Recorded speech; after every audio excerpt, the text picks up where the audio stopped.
And as you know, I'm going through the 10 Commandments this year, and we're going to talk about the fourth commandment, the Sabbath. Talk about the Sabbath.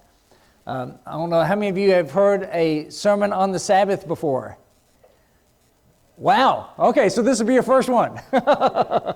And so it's interesting, isn't it, that we don't talk about the Sabbath very much. And why is that? Why is it so important that God put it here in the 10 Commandments? Now, as you can see, if you look at these 10 Commandments, they're kind of split up into parts. You've got the first 4 that focus on God and our relationship with God, and 5 is kind of like a transition one, but 5 through 10 is our relationship with each other. So this one is very important. It's in the ones about our relationship with God.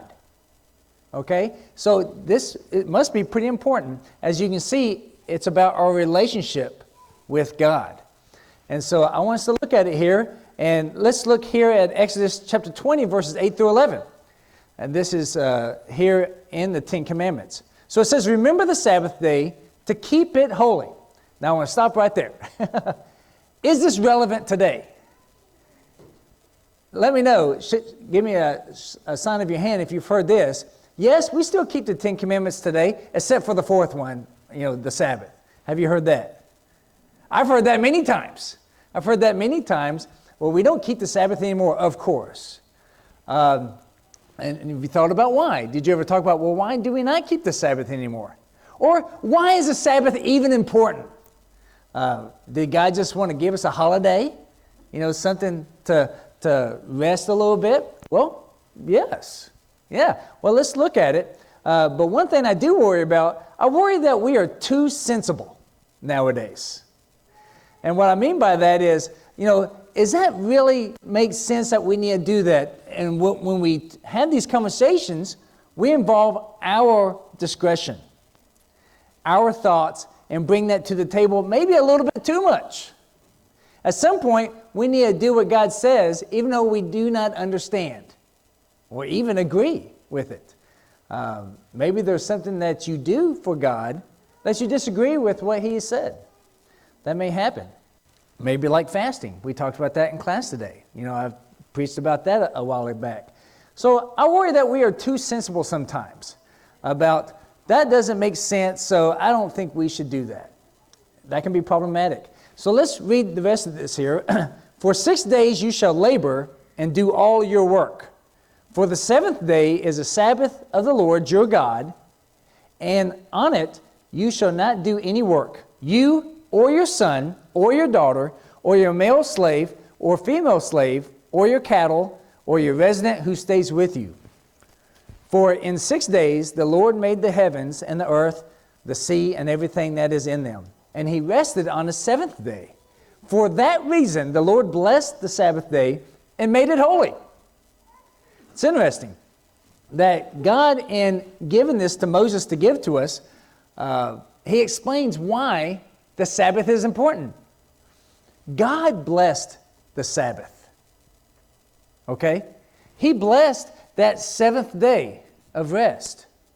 And so it's so interesting that we had this Sabbath day and that this wasn't a leftover day. God's going, oh yeah, there's going to be 7 days in a week. I need to do something with the 7th day.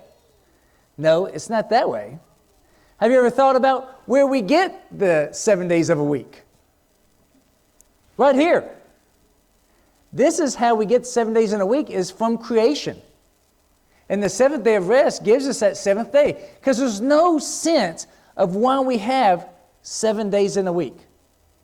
Now, we can make sense of how many days of a year with the rotation around the earth, rotation around the sun. We can make sense when we have 24 hours a day, right? But there's no sense why we have 7 days a week. Now, if you Google it, why do we have 7 days a week? You know what will come up? Have you done that? It's not going to direct you to the creation of the world. It's not going to direct you to the Bible.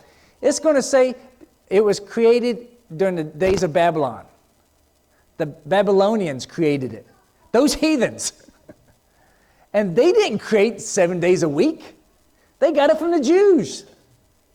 But Google Don't censure me, please, on this. Google doesn't want to direct you to the Bible. They're going to say the Babylonians did it back in 500 BC. Well, we've already been around for 2,500 years. So obviously it wasn't then. It was back there in the Jewish traditions where we got 7 days a week. So it's interesting. You would think, oh, it'd be so neat to know when God created the first day. Well, I think it's Sunday. Why would it ever have changed? When did they start? Okay, let's start the 7-day week now. No, I believe it started in the Garden of Eden. And then on the 6th day, as God told them how He created everything, He's like, this is the 6th day. And the 7th day is the day of Sabbath. God explained that to them. So it's pretty cool that we meet on Sundays, the first day of creation. And that's how we got the 7th day. So you may have to correct people if they ever go back to, oh, we have 7 days a week because of Babylon, that evil empire. Okay? It's wild that they're going to give credit what God did to the Babylonians. So something to know here, the first time Sabbath is mentioned here is in Exodus chapter 16, verse 23. As they're wandering through the wilderness, and He gives them manna to gather. They were supposed to gather that every day, except for the Sabbath. On Friday, they're supposed to gather twice as much. So they're not going out and working on the Sabbath day. That's the first mention that we have of Sabbath. Now, it comes from another word, Sabbath, that's mentioned here in Genesis chapter 2. Okay? Read that here with me. And so the heavens and the earth were completed, and all their heavenly lights. By the 7th day, God completed His work, which He had done. And He rested. Now that word rested, that Hebrew word is Sabbath. Okay? So that's where we get Sabbath, Sabbath, from, that we see first recorded in Exodus chapter 16. So here He rested on the 7th day from all His work which He had done. Then God blessed the 7th day and sanctified it. Now listen to this. He blessed the 7th day and sanctified it, because on it He rested from all His work which God had created and made. So has that blessing ended? If you're like me, I still love Saturdays.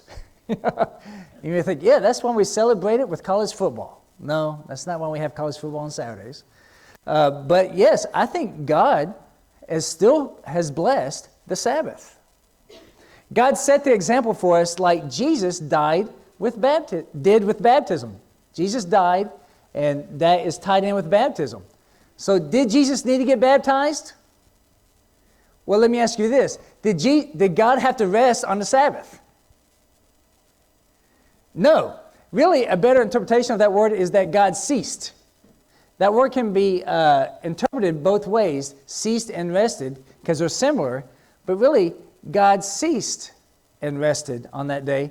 Because if you just think about rest, then you can have this idea that God got tired.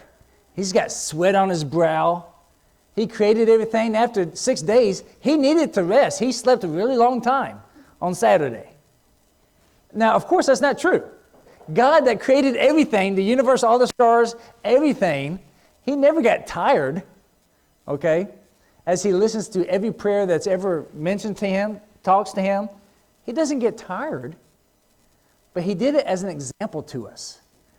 Just like, did Jesus need to get baptized? He had no sin, but He did it as an example. And as He came up out of the water, God said, "This is my Son who I'm well pleased, listen to Him." So it's so interesting, the history of the Sabbath. Maybe you didn't know all of that, and there's more to talk about the Sabbath, but we're going to move on here. Another thought is why? Why did God give us a Sabbath? Why give us a day of ceasing and resting? Well, like all the commandments, it's very practical. It's very practical. Have you ever had to work a lot of days in a row without a break? It wears you down, doesn't it? It wears you down. And I would say that we are made to rest every once in a while. We are engineered, designed to have times that we rest. That's why we sleep once a day. I would say every night, but some of you work nights. But you sleep once a day, maybe 8 hours. So maybe a third of your life, you're going to sleep. That's not because that's because God has designed us to rest. Okay? Now, that sleeping, that's unconscious rest. But he also wants us to have conscious rest as well. Okay? So if you looked at the commandment totally, there verses 8 through 11 in Exodus 20, it lists some things here that I want us to go through real quick. It's not just, remember the Sabbath. He says it is good to work. He says 6 days a week you work. So if you're just working 5 days a week, stop slacking, okay? It says work 6 days a week. That's good. It's good to work. It's healthy, all right? And who recognizes Sabbath? Who's this Sabbath for? It's for all people. It's for you, your slaves, your maidservants, and your animals. It's for everybody. For the Jews, the Gentiles, and all the animals. Squirrels, stop it over there. It's a Sabbath. That's why I shoot squirrels on Saturday. No, this is something for everybody because God has made the Sabbath holy. Holy for everybody and all creation. I think this is so interesting to me. Third, he wants you to take time to think. This is the aspect of conscience resting. He wants us to think while we're resting and to think about the Creator. Think about all creation and be ready to share with other people while we rest. Now we're going to get into Sundays in a little bit, but people say, why do you worship on Sundays? Why do you seem to take your Sundays off? There's a lot to be done. Well, I do it to honor God. I do it to honor Jesus. And fourth, spend time with each other, with your family and friends. Okay? Those four things, four attributes, are a great blessing to us. The Sabbath is a gift from God to us. Have you ever wanted an excuse to not work? Have you ever wanted an excuse to rest? Now, you can take that to extreme. I need a rest for a whole week or a whole month or a whole year. You know what? I think the rest of my life, I'm going to rest. No, we don't need to be that way. Work is good. Work is a blessing from God as well, as is the Sabbath. Well, look here, the 2 Chronicles.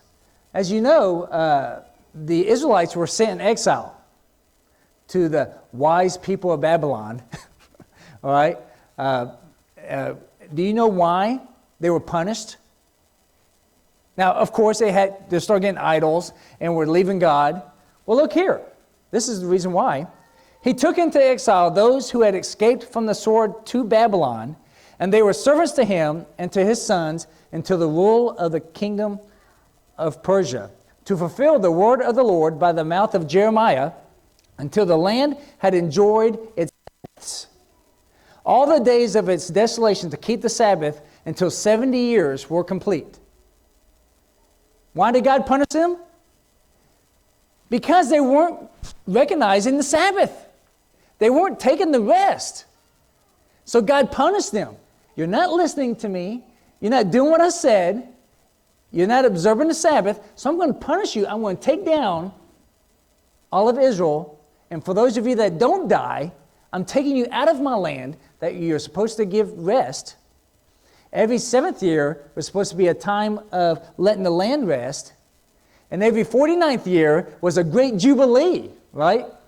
If you had sold your land, it goes back to the original owners. And God punished them. So how do we get 70 years? It's that many Sabbaths that they've missed. It's not only because they were wicked or because they were having idols. God was so irritated that they weren't recognizing the Sabbath anymore. God took it personal. That's why I'm punishing you. And so, what's the biggest reason why to recognize the Sabbath? God said to. Shouldn't that be enough? You think God ever gets irritated at us asking, but God, I don't. I think so. And these Israelites, they weren't even asking God. They were just skipping it. Because I think they were being too sensible. Wow, there's another whole day here that I can use. Another whole day I can work. Another whole day I can get out of my slaves and work my animals. And every time they did it, in the 7th year, forget about it. That's a whole year of crops we're missing out. That's not very sensible. Why is God having us do that? So it was a huge issue. And God said, okay, you're not doing this. You're hurting my relationship with you. You're doing this. And I would not be a good God if I didn't punish you. I would not be a good parent, which kind of leads into the 5th commandment. I would not be a good parent if I let you go on dishonoring me by not listening to me. Well, it's a good thing God doesn't punish anymore, right? Oh, yes, he does. God still punishes because he still loves us. Well, how about now? What about the Sabbath now? Are we supposed to observe it today, the way they did back then? Now, they met about this. They had a council that met about it, and they didn't pass on to the Gentiles that would become Christians the Sabbath.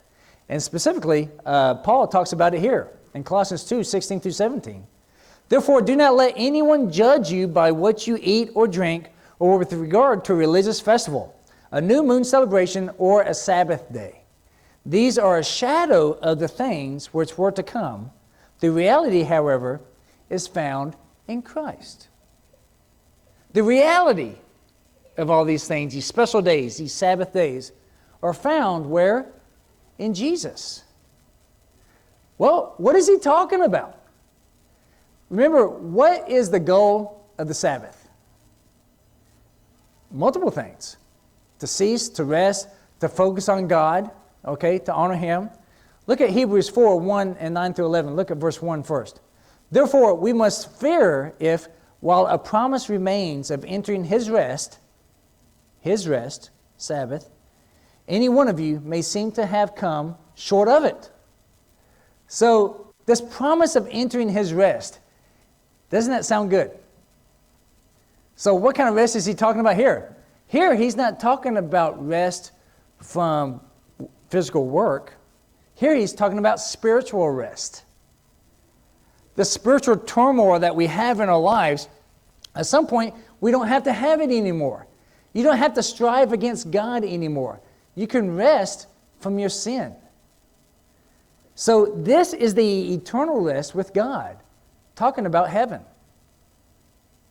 One day we're going to have a Sabbath that's going to last more than just a day a week, more than just 1 year every 7 years, or a big celebration every 49 years. It's going to be eternal. It's going to be for the rest of time. But look here, verse 9 to 11. Consequently, there remains a Sabbath rest for the people of God. For the one who has entered his rest has himself also rested from his works, as God did from his. Therefore, let's make every effort to enter that rest, so that no one will fall for following the same example of disobedience. Talking about the Israelites in the Old Testament. Okay? So this is pretty important. Don't be so focused on your works that you miss out on God. That was what doomed the Israelites. All right? 2,700 years ago. All right? And God punished them for it. Don't let your works, you being so busy with life, that you miss out on rest with God here. Now, I believe this passage has dual meanings. I believe, yes, it's talking about heaven, the big rest yet to come for all of us, or the rest of some.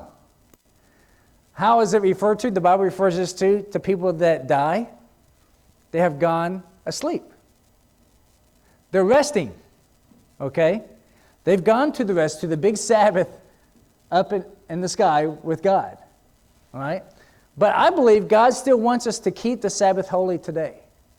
I believe that. I believe the Sabbath is still special. I don't think that we need to keep the 10 Commandments except commandment number 4. And studying this and reading more about it, I'm more convicted about this. Now, how is a topic to discuss. How do we celebrate the Sabbath? Is it Saturday still? Well, let's think about it a little bit. Jesus began his ministry on the Sabbath.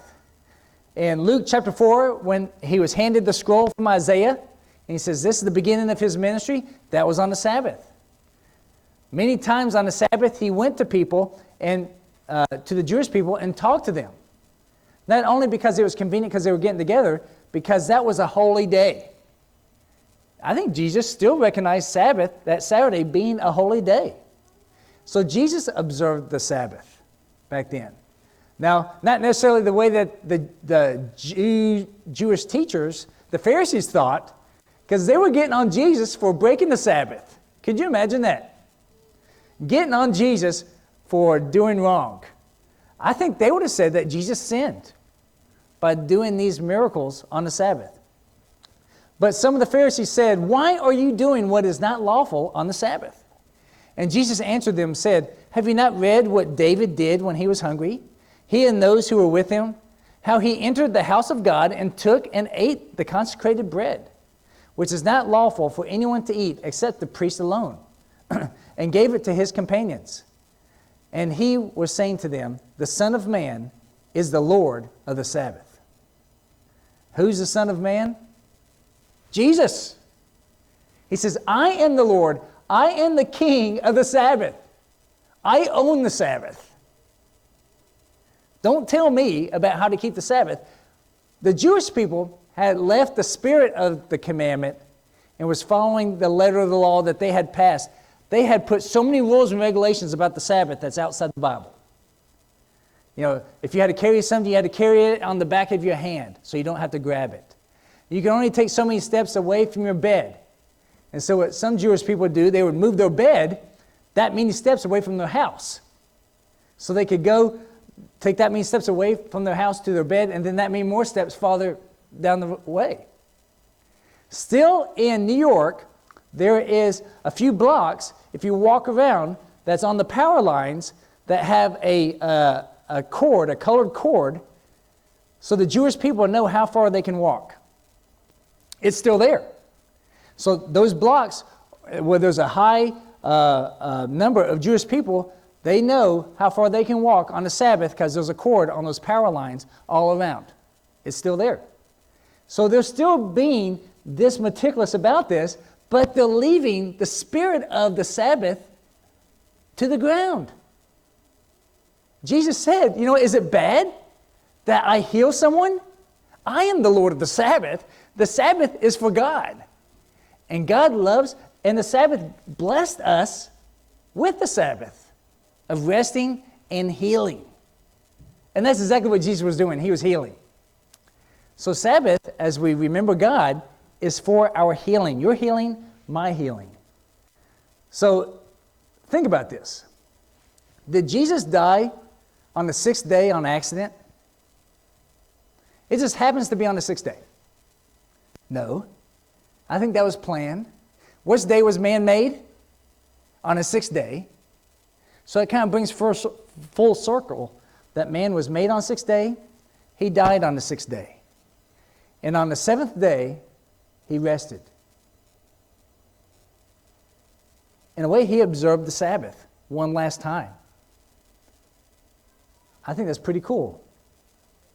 And then he was resurrected on the first day.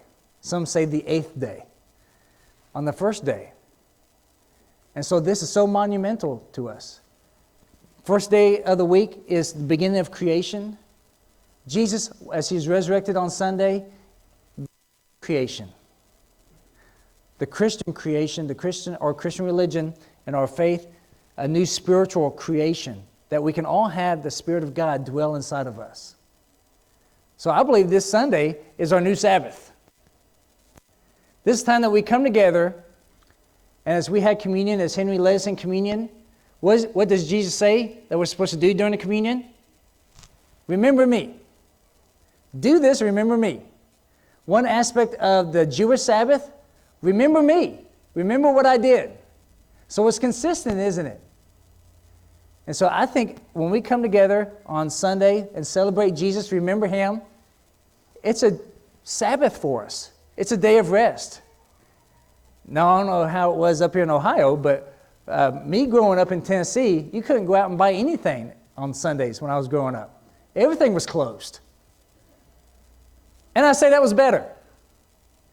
It forced you, it limited you to how much you could do.